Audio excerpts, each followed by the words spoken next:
Assalamualaikum warahmatullahi wabarakatuh. Perkenalkan, nama saya Elvira Solihah Hadi Islami dari program studi Sistem Informasi dengan NIM 090406230057 akan mempresentasikan hasil resum dari pertemuan pertama mata kuliah studi Al-Quran dengan dosen pengampu Bapak Muhammad Yasin.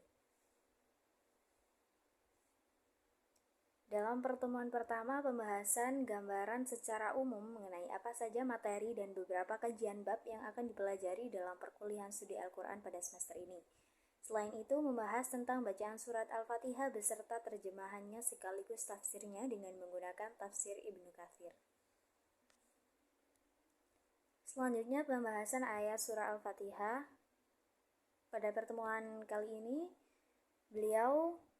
Bapak Muhammad Yasin menjelaskan dua ayat dari surah Al-Fatihah. Ayat yang pertama yakni berbunyi Bismillahirrahmanirrahim dan ayat kedua berbunyi Alhamdulillahirrabbilalamin. Kita memasuki ayat pertama yakni Bismillahirrahmanirrahim yang mempunyai arti dengan menyebut nama Allah yang Maha Pengasih lagi Maha Penyayang. Mengenai ayat tersebut, para ulama sepakat bahwa basmalah merupakan salah satu ayat dari surat An-Naml. Kemudian muncullah perselisihan pendapat, apakah basmalah itu merupakan ayat tersendiri dalam setiap surat atau hanya ditulis di setiap permulaan surat saja. Apakah basmalah merupakan sebagian dari qiratul ayat pada setiap surat. Masuki pembahasan. Di dalam kitab Sunan Abu Daud dengan sanad yang sahih dari Ibnu Abbas radhiyallahu an disebutkan bahwa Rasulullah SAW dahulu belum mengetahui pemisah di antara surat-surat sebelum diturunkannya Bismillahirrahmanirrahim.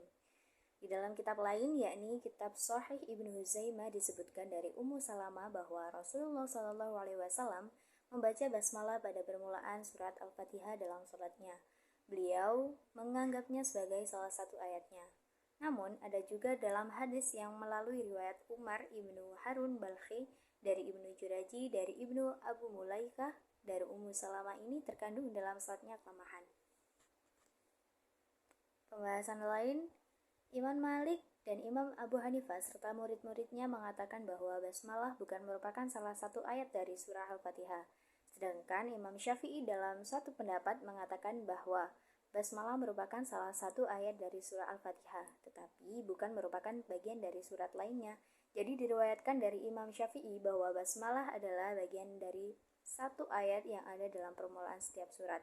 Tetapi kedua pendapat ini disebut gharib atau aneh.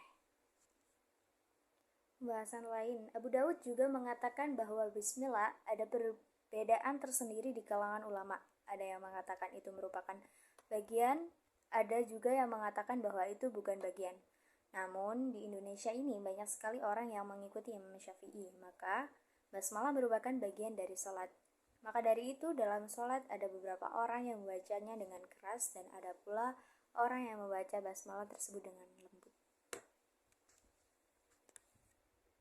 Memasuki ayat kedua yakni Alhamdulillahirabbilalamin dengan terjemah segala puji bagi Allah Subhanahu wa taala Tuhan alam semesta. Tafsir Ibnu Katsir menurut qiraah sab'ah huruf dal dalam firman-Nya Allah Alhamdulillahi dibaca dhammah, terdiri atas mubtada dan khobar, yang mana mubtada adalah sebagai subjek dan khobar adalah sebagai objek.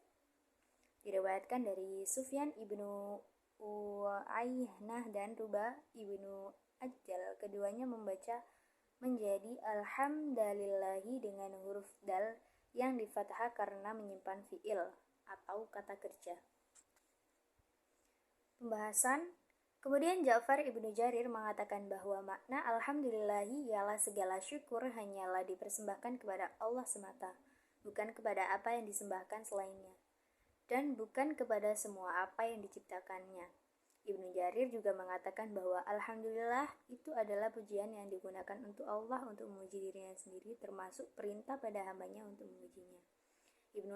Ibnu Abbas mengatakan bahwa ucapan alhamdulillah merupakan kalimat yang diucapkan oleh semua yang bersyukur. Jadi bukan untuk orang kafir, hanya untuk orang-orang muslim. Rasulullah SAW bersabda, Idza qulta alhamdulillahirabbil alamin faqad syakartallahi fazadaka. Apabila kamu ucapkan segala puji bagi Allah, Tuhan semesta alam, berarti engkau telah bersyukur kepada Allah, dan niscaya akan menambahkan nikmatnya kepadamu.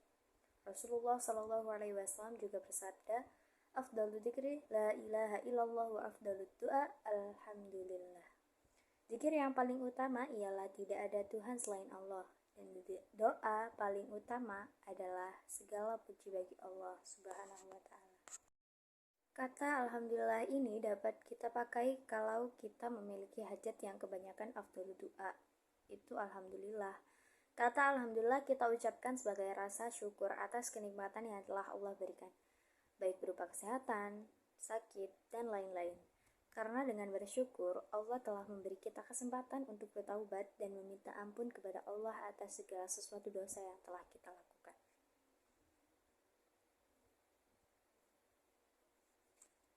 Sekian presentasi dari saya, Ihdinas Shiratal Mustaqim. Assalamualaikum warahmatullahi wabarakatuh.